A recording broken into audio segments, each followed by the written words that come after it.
we found this free game on Steam, openTTD, and the last patch they had actually added a multiplayer. So we are desperate to play a multiplayer. And there's actually a ton of servers. So anyway, not the point. We're going to give you a quick guide so you can get started right away when you join the server. First things first, you want to go to game options and you want to just increase the interface size because it's really tiny. It's incredibly tiny. It's absolutely not workable. So that will really help you. And then you can just decide for yourself if you want to play around with other things like playing full screen or anything like it. So other than that, let's quickly make a new game for now. And you have a lot of options. So you can make a relatively small map that will help you a lot. And you can use any land generator you want. Terrain, yeah, it could be hilly, it's kind of fun. The more mountainous, it's going to be harder to make tracks and roads and everything. So if you want to go like bus transit and everything, you go more towns. If you want to go more industry, you go higher industry. And then you work more with trains, etc. Smoothness rough is fine for me. Town names are English. So if you go actually like 1850, there will be no vehicles, so that's absolutely useless. From 1925 you can start playing with vehicles, so let's do that. And let's generate the map. Okay, let's pause right away. You can't do that on multiplayer again, but that's fine. So you can hold your right mouse button to move around and just watch to see where you want to land. You can also zoom out a little bit more and then you can just have a quick overview of, yeah, if you want to go more dense, you want to start your company in an area with a lot of towns, etc. There's a lot of industries as well. This would actually be half a decent industry point. So let's take a look at a few things. These are towns. So if I would want to make a bus transit between these two towns, you can really do a lot of quick money by just transporting passengers. Now to do that, you actually go to road construction and you just use this one to make a draggable road. For example, like this, and then drag it to this road, like that. So now you have connected two cities.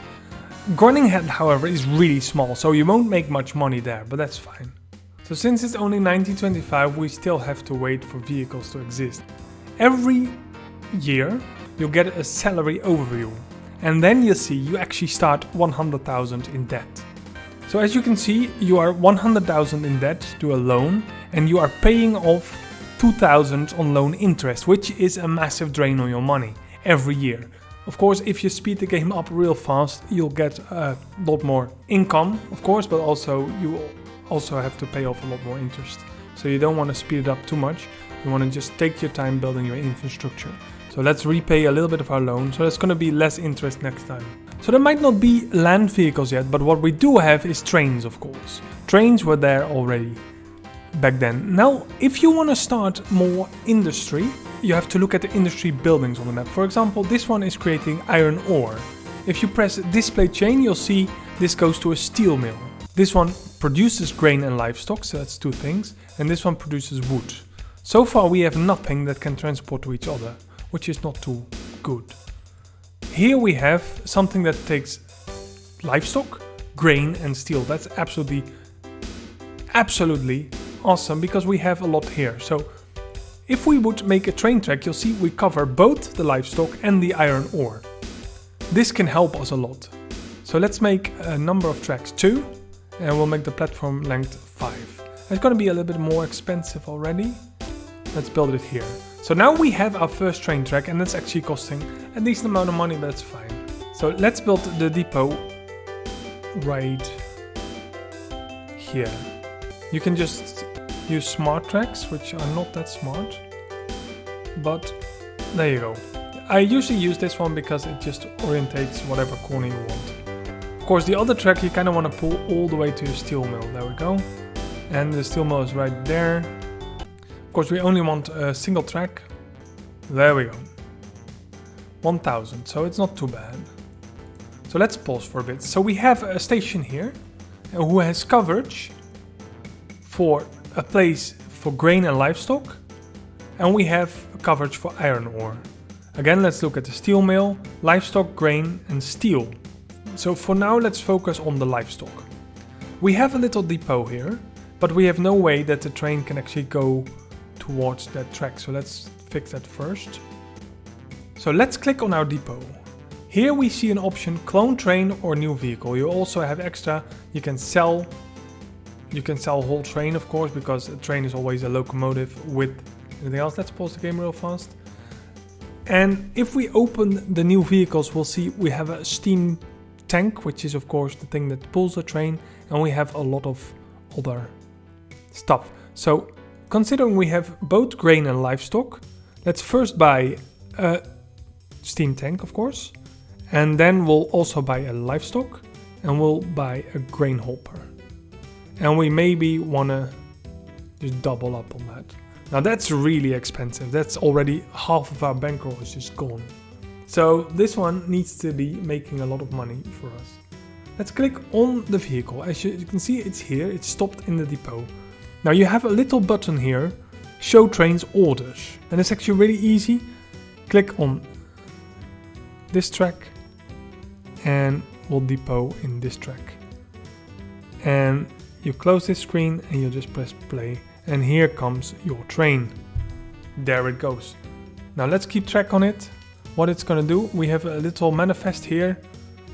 And let's see what's happening right now. Citizens celebrate because our first train is going. The train already left, but the farm is slowly depositing their goods into your mines. It will only pick it up. What you can do, of course, is go to your vehicle. Where are you? And we actually press full load any cargo because we don't want him to go anywhere when it's empty. That will just cost money. That's madness. So here it goes back. Let's speed it up a little bit. And look at it all filled up this time. This time it doesn't really matter because there's so much resources. And here it goes over and over again. Of course, this is a bit fast. And we have a little message coming up that we have new vehicles available. Let's just pause for a little bit. You can rename the train, like, for example, livestock and grain transport, which will make it easier later if you go to your vehicles to see it. So we have 50k. Let's go. Our train has been up and forth already a few times. So let's go to our vehicles. As you can see, last year's profit was 6,000 for the only twice going back and forth. So you see this train is really profitable. It's compared to what it costs, not really ready yet. Of course it has its own cost, but other than that, this looks pretty well so far. And there it goes, 3,000 every run. So let's quickly check what it's doing. 9,000. So it almost made 10,000, just one little train.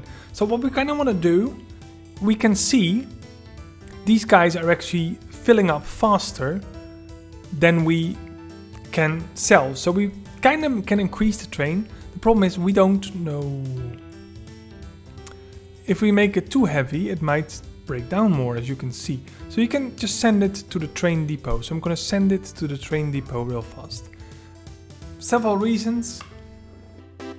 As you can see, if you open the menu, you see reliability is only 43%. And now it's reliable is 73% again.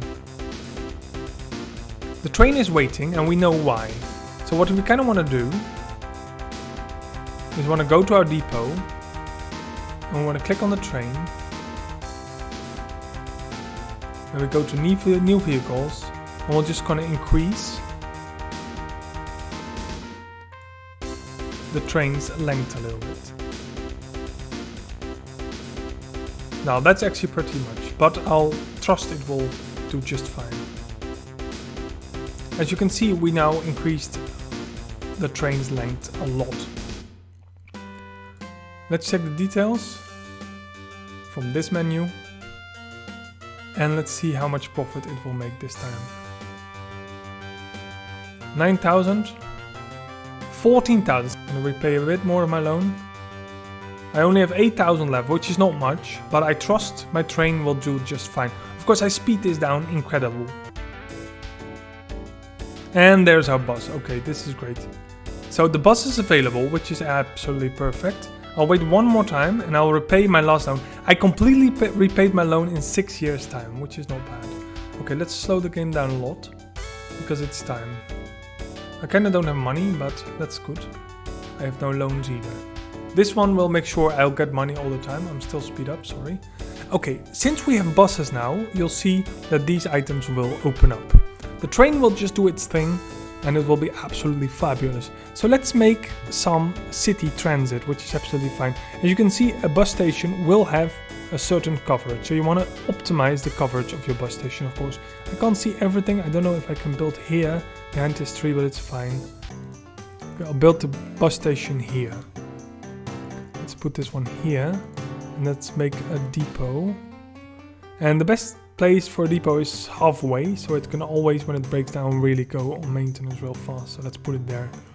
Let's click on it. And you'll see our first is a bus. Okay, we'll buy the bus.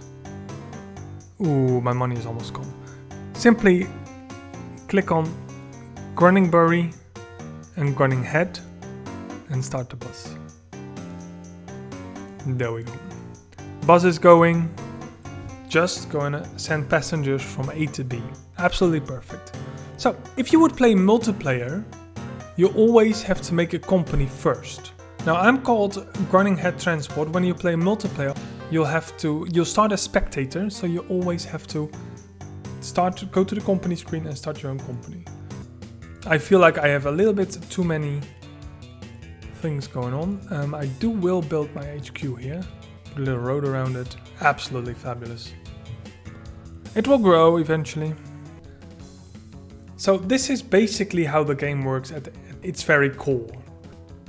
This will help you just get started, and it's very basic. It's very easy to learn. So I hope you enjoyed.